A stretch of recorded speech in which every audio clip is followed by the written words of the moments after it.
Hentikan spekulasi, hapuskan berita yang tidak pasti. Tak pasti, jangan kongsi. Assalamualaikum, salam sejahtera dan salam keluarga Malaysia. Anda bersama saya Nadine Nordin dalam Pastikan Sahih edisi Selasa 2 Ogos 2022. Pelbagai pertandingan secara dalam talian diadakan bersempena Bulan Kebangsaan ini. Jadi mohon keluarga Malaysia agar tidak tertipu dengan taktik skamer yang sentiasa mencari peluang menanti untuk mencuri maklumat peribadi anda. Layari laman sawang www.merdeka360.my untuk mendapatkan maklumat dan menyertai pertandingan bersempena Bulan Kebangsaan yang sahih.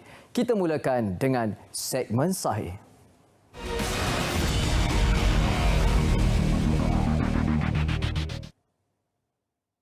Berlaku kekeliruan segelintir keluarga Malaysia, kekeliruan larangan pengisian minyak petrol dan diesel di stesen minyak.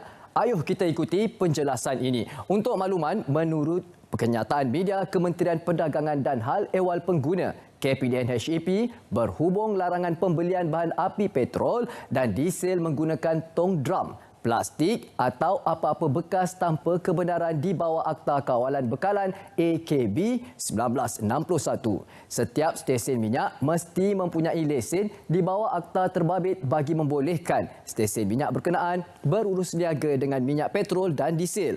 Antara syarat yang telah ditetapkan adalah mana-mana stesen minyak tidak dibenarkan menjual bahan api diesel dan semua grade petrol kecuali tangki asal kenderaan berkenaan atau yang telah diluluskan oleh agensi berkaitan, dan mana-mana pihak yang mendapat kebenaran daripada pihak KPDN HEP di bawah peruntukan Undang-Undang AKB 1961. Bagi mana-mana syarikat berskala kecil, organisasi atau individu yang layak untuk membeli petrol dan diesel daripada stesen minyak untuk kegunaan persendirian adalah dibenarkan dengan syarat perlu memohon permit khas di bawah Akta Kawalan Bekalan 1961 bagi pembelian dengan kuantiti melebihi 20 liter ke atas sahaja. Manakala mana-mana pihak yang membeli dengan kuantiti kurang daripada 20 liter termasuk kes-kes kecemasan adalah dibenarkan dan tidak memerlukan permit khas. Contohnya, apabila anda membeli bawah daripada 20 liter untuk membantu rakan anda yang kehabisan minyak, itu dibenarkan. Tapi selebih daripada 20 km perlukan permit. Baik, kita teruskan dengan menurut Polis Diraja Malaysia PDRM, dakwaan yang tular mengatakan 30 banduan berjaya melarikan diri dari penjara Sungai Udang adalah palsu. Ketua Polis Melaka Tengah SCP Christopher Pati berkata, perkara itu juga telah disahkan oleh penguasa penjara Superintendent Muhammad Saizi Ibrahim. Beliau berkata, anggota penjara Sungai Udang juga akan membuat laporan polis berhubung dakwaan tular yang mengatakan 30 banduan mereka berjaya melarikan diri. Orang ramai dinasihatkan tidak menyebarkan berita palsu berkenaan yang hanya boleh mencetuskan panik dalam kalangan masyarakat. Pengumuman mesej palsu berkaitan MySejahtera boleh didapati melalui media sosial MySejahtera. Apa yang perlu anda ketahui? MySejahtera tidak akan menghantar sebarang pesanan ringkas berkaitan pemberian bantuan keuangan kepada orang ramai, dan pastikan anda melayari media sosial MySejahtera yang rasmi untuk mendapatkan maklumat yang sahih. Berhati-hati dengan taktik sindiket penipuan yang menyamar sebagai kenalan untuk meminjam wang dari mangsa. Hubungi dahulu rakan anda sebelum menyerahkan wang. Jangan masukkan wang ke akaun atas nama individu yang tidak dikenali. Ini benar-benar terjadi dan mohon keluarga Malaysia berhati-hati apa yang dilakukan skamer. Mereka, skamer, akan menghubungi mangsa melalui akaun media sosial, WhatsApp atau Telegram. Suspek akan menggunakan gambar kenalan mangsa dan menyamar sebagai kenalan mangsa. Suspek akan meminta untuk meminjam wang mangsa bagi tujuan kecemasan, iaitu diragut, kemalangan, hutang bayaran hospital dan lain-lain. Suspek akan meminta mangsa masukkan wang ke akaun individu yang tidak dikenali. Jadi perhatian keluarga Malaysia, jika kenalan anda tiba-tiba menghubungi anda dan ingin meminjam wang, semak terlebih dahulu. Hubungi kenalan anda di nombor telefon yang asal sebelum membuat sebarang transaksi. Kita ikuti kenyataan media Ketua Polis Daerah Seberang Perai Tengah mengenai video tular kejadian seorang lelaki laungkan azan dalam tokong Cina. Hasil siasatan pihak polis, suspek merupakan lelaki warga tempatan yang mempunyai masalah mental dan kurang siuman. Dan ini adalah kejadian kali kedua suspek dan masyarakat sekitar mengenali suspek. Pihak polis menasihatkan orang ramai agar tidak menyebarkan apa-apa perbuatan yang menyentuh sensitiviti yang boleh memecah belahkan keamanan keluarga Malaysia. Amalkan rekod untuk dijadikan bahan bukti dan membuat laporan dan bukannya untuk diviralkan. Ingat, rekod untuk dijadikan bahan bukti, bukan untuk diviralkan. Jadilah pengguna media sosial yang bijak. Baik, seterusnya, phishing laman sawang Touch and Go palsu. Hati-hati jika ada menerima SMS memaklumkan bahawa wang dikreditkan ke akaun e-wallet Touch and Go anda dan disertakan link ke akaun e-wallet anda. Ini adalah taktik yang digunakan skamer untuk mendapatkan maklumat seperti nombor telefon dan nombor PIN akaun e-wallet anda melalui laman web palsu iaitu phishing. Apa yang perlu anda lakukan? Yang pertama, jangan tekan pautan link yang diterima dari nombor yang tidak dikenali. Kedua, akses akaun e-wallet anda dari aplikasi yang sah. Yang ketiga, semak SMS yang diterima dengan pihak berkaitan. Berhati-hati, iklan penipuan dalam talian boleh menjadi sangat meyakinkan. Ingat, sentiasa membuat semakan dan ayuh kita ikuti pesanan mesra ini.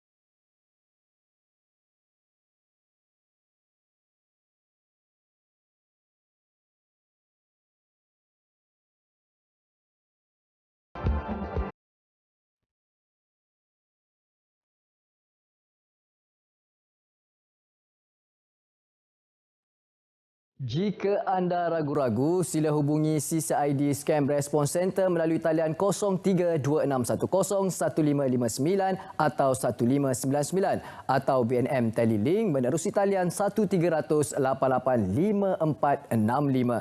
Ayuh seterusnya, sekarang ini kita ikuti pula poster-poster kempen pencegahan jenayah sempena kempen anti-scam PDRM 2022.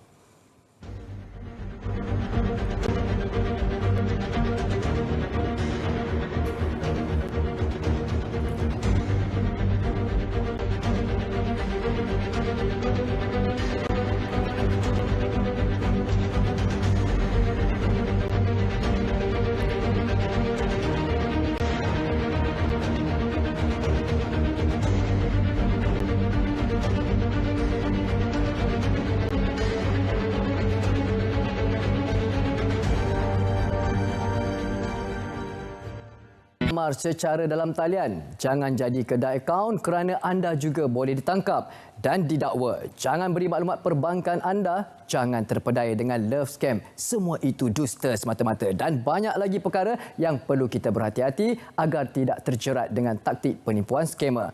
Hentikan spekulasi, hapuskan berita yang tidak pasti, tak pasti jangan kongsi. Assalamualaikum. Hai, apa khabar semua? Beri saya 1 minit boleh? Ya, sama-sama kita hayati prinsip rukun negara. 5 prinsip rukun negara: kepercayaan kepada Tuhan. Yang kedua, kesetiaan kepada raja dan negara. Yang ketiga, keluhuran perlembagaan. Yang keempat, kedaulatan undang-undang. Dan yang kelima, kesopanan dan kesusilaan. Ada lagi ke yang tak hafal prinsip rukun negara ni? Jom kita hayati. Rukun bermaksud dasar, tiang, asas atau sendi. Dalam maksud lain, rukun bermakna tenang dan tenteram. Tahukah anda, pengisytiharan rukun negara dilaksanakan oleh Yang di-Pertuan Agong keempat, almarhum Tuanku Ismail Nasiruddin Shah. Pada 31 Ogos 1970, rentetan peristiwa 13 Mei 1969. Apa akan berlaku sekiranya kita melanggar prinsip rukun negara? Akta hasutan serta beberapa peruntukan dalam kanun keseksaan adalah contohnya. Sama-sama kita menghayati dan amalkan prinsip rukun negara demi kesejahteraan bersama. #Demi Negara. Jumpa lagi. Teras perpaduan membentuk satu negara tanpa mengira agama dan bangsa.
Berpegang kepada prinsip untuk sentiasa bekerjasama melalui engagement dengan pihak-pihak industri termasuklah pengilang-pengilang.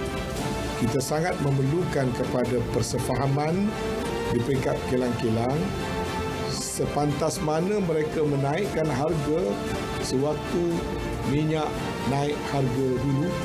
Saya harap sepantas itu jugalah mereka kena segera menurunkan harga apabila harga minyak telah pun turun. Kita memohon kerjasama semua pengilang-pengilang dan dalam masa seminggu dua daripada sekarang kita ingin melihat harga minyak masak diturunkan kepada satu paras sekurang-kurangnya 10% lebih rendah daripada harga ianya dijual.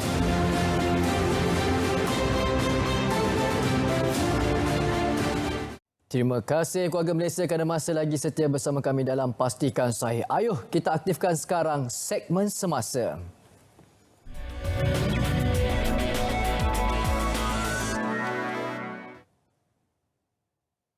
Johor merupakan negeri kelima tertinggi kumulatif kes penyakit tangan, kaki dan mulut (HFMD) sejak 1 Januari hingga 29 Julai lepas. Pengerusi Jawatankuasa Kesihatan dan Perpaduan Negeri berkata sebanyak 8,652 kes dilaporkan dalam tempoh itu dengan peningkatan sebanyak 81.6 kali ganda berbanding 106 kes bagi tempoh sama tahun lalu.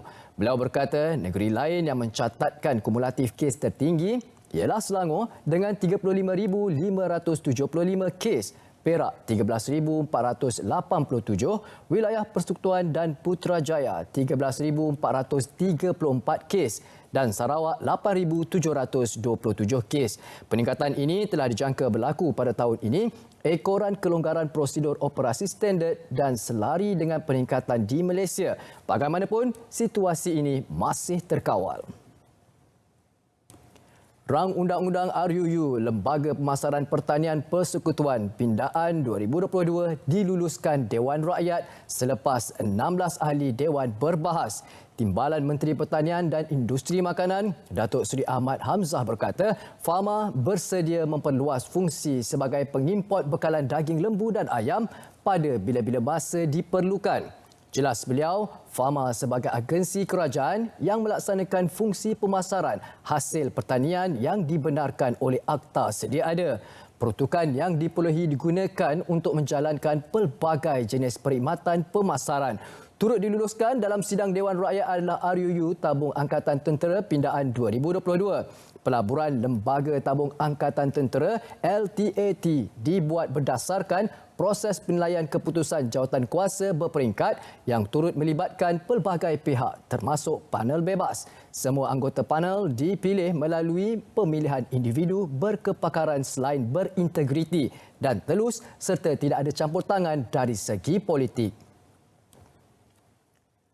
Persiapan penganjuran pameran pertanian, hortikultur dan agropelancongan Malaysia MAHA 2022 serta kesiapsiagaan kerajaan menghadapi banjir antara isu dijangka menjadi tumpuan pada persidangan Dewan Rakyat.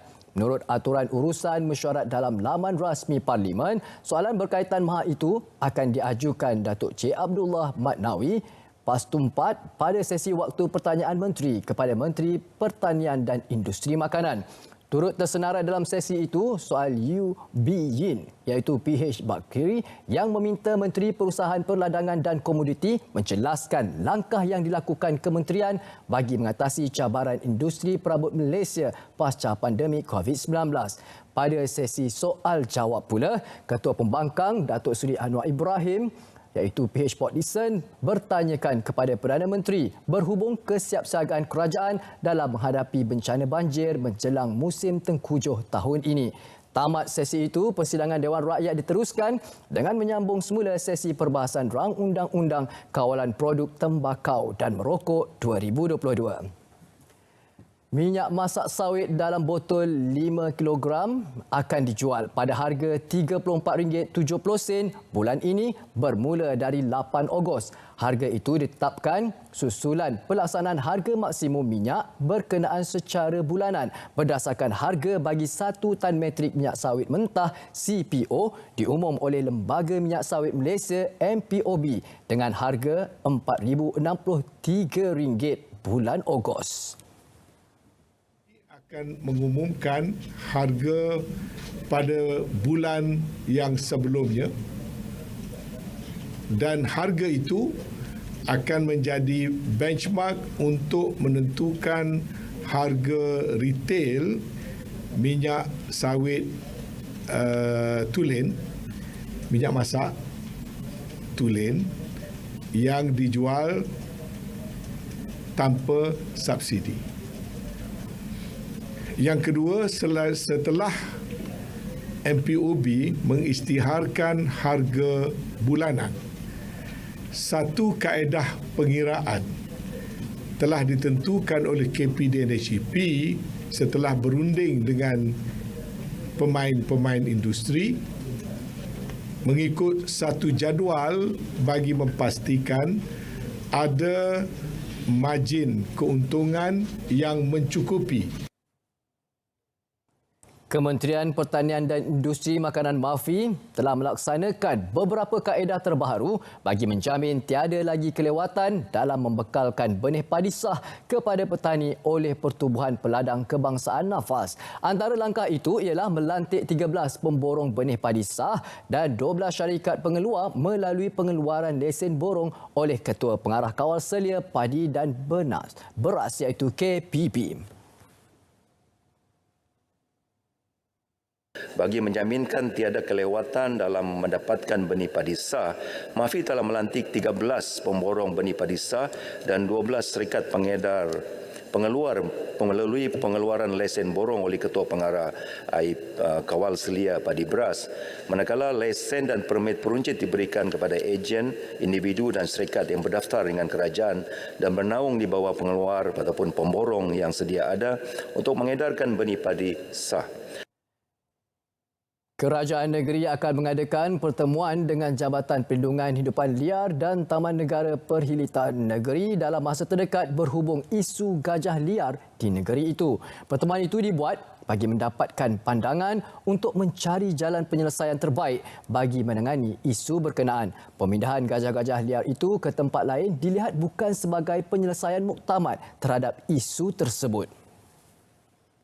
Bukanlah pemindahan gajah ini satu penyelesaian muktamad. Maybe ada cara lain. Saya nak panggil pengarah perkhidmatan untuk dia berbicara dengan kita macam mana untuk mengatasi masalah ini. Tapi yang penting kena terima hakikat bahawa habitat itu memang habitat gajah dan orang berkongsi. Kementerian Wilayah Persekutuan KWP menyasarkan sifar isi rumah miskin tegar di Kuala Lumpur menjelang akhir bulan ini. Menurut data di wilayah persekutuan, kira-kira 2,338 orang telah dikategorikan sebagai miskin tegar di Kuala Lumpur, manakala di Labuan 453.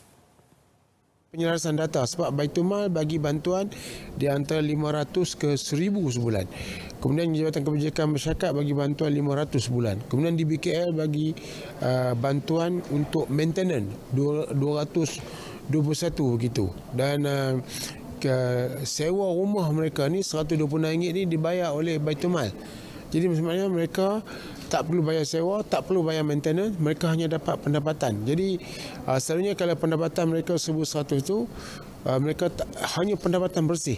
1,200 begitu. Pendapatan bersih, sementara yang lain itu diberi bantuan oleh Baitulmal, Jabatan Kebajikan Masyarakat dan juga di BKL sendiri. Berita gembira bila mana seramai 300 pelajar di 3 sekolah yang terjejas banjir di Baling menerima bantuan RM150 setiap seorang. Sumbangan diberikan oleh Yayasan Pelajaran Mara YPM bertujuan membantu meringankan beban mereka. Penerima terdiri daripada pelajar di SMK Jerai, SK Kuala Kupang dan SM Yayasan Khairiah. Menurut pengerusi YPM, Datuk Muhammad Razman Yaakob, bantuan merupakan program tanggungjawab sosial korporat yayasan. Sehingga Jun tahun ini, YPM telah menyantuni seramai 14,500 pelajar, melibatkan jumlah peruntukan sebanyak RM1.5 juta. Bantuan yang disalurkan adalah kepada pelajar dari golongan yang memerlukan. Seorang jurulatih penerbangan maut manakala seorang lagi cedera dalam insiden pesawat ringan terhempas di Jalan Dr. Nazrin Shah, Sungai Rokam, Medan Gopeng. Mangsa yang maut ialah Fajim Jufa Mustafa Kamal, 52 dari Semenyih, Selangor. Manakala mangsa yang cedera ialah Muhammad Din Fikri Zainal Abidin, 62 tahun dari Bukit Damansara, Kuala Lumpur. Ketua Polis Perak berkata pihaknya menerima panggilan mengenai insiden itu pada kira-kira 8.10 minit malam dan siasatan awal mendapati kedua-dua jurulatih penerbangan bertolak dari sekolah latihan kapal terbang yang terletak berhampiran. Kedua-dua mangsa dibawa ke Hospital Raja Permaisuri Bainun. Tindakan lanjut difahamkan pihak syarikat penerbangan iaitu Best Aviation sudah menghubungi keluarga mangsa terlibat bagi memaklumkan kejadian ini. Hentikan spekulasi, hapuskan berita yang tidak pasti, tak pasti jangan kongsi. Berehat seketika, kembali selepas ini dengan segmen yang terakhir, segmen notifikasi. Jawatankuasa telah bersetuju untuk melakukan satu program jualan lebih murah keluarga Malaysia mulai pada bulan hadapan.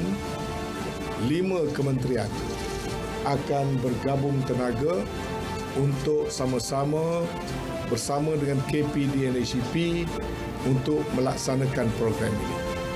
Kementerian-kementerian tersebut adalah selain pada KPDNHCP sendiri, dia akan melibatkan Kementerian Pertanian, MAFI, dia akan melibatkan Kementerian Pembangunan Luar Bandar, KPLB, dia akan melibatkan Kementerian Koperasi, KOSKOP, di bawah Tan Sri Nohoma, dan dia juga akan melibatkan Kementerian Wilayah Persekutuan.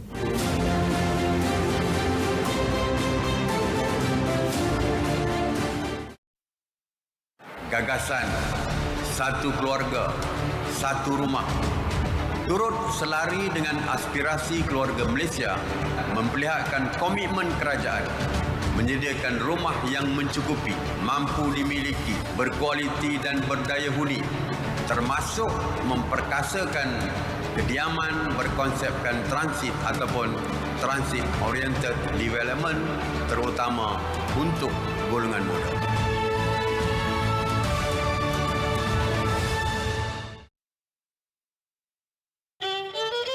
Jelajah spasi keluarga Malaysia, udah berlabur ke bumi kenyala, ajulah nangga pameran kementerian dan jualan ke logam Malaysia, aram kita nurun ke hari jamin kerja keluarga Malaysia. 5 sampai 7 Ogos 9 pagi sampai 9 malam. Di dataran perayaan Petrajaya Kuching. Alam kita sama berabe.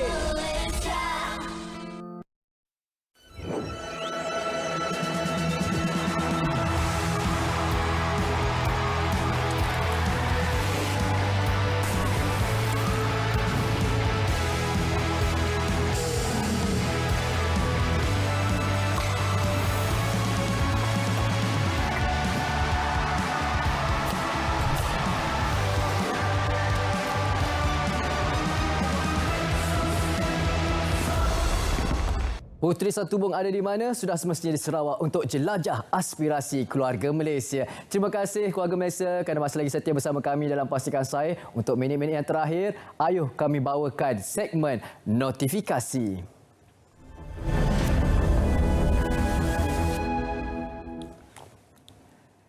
Baik, seperti biasa, di minit-minit terakhir ni di segmen notifikasi akan kami bawakan hebahan yang perlu kami war-warkan kepada seluruh keluarga Malaysia untuk anda ikuti. Ayo sama-sama kita saksikan bicara naratif pada malam ini dengan tajuk yang dibawanya adalah Fahami Inflasi, Semua Terkena. Bukan anda seorang, semua terkena. Apa yang perlu yang kita ketahui? Anda kena saksikan bicara naratif pada malam ini bersama Yang Berhormat Datuk Seri Mustafa Mohamed, Menteri di Jabatan Perdana Menteri Ekonomi. Pada malam ini 9 malam di saluran berita RTM My Freeview 123. Juga siaran serentak di TV1. Untuk mudah, di mana saja anda berada, anda boleh saksikan melalui aplikasi RTM Klik, muat turun ke telefon pintar anda melalui Google Play atau App Store.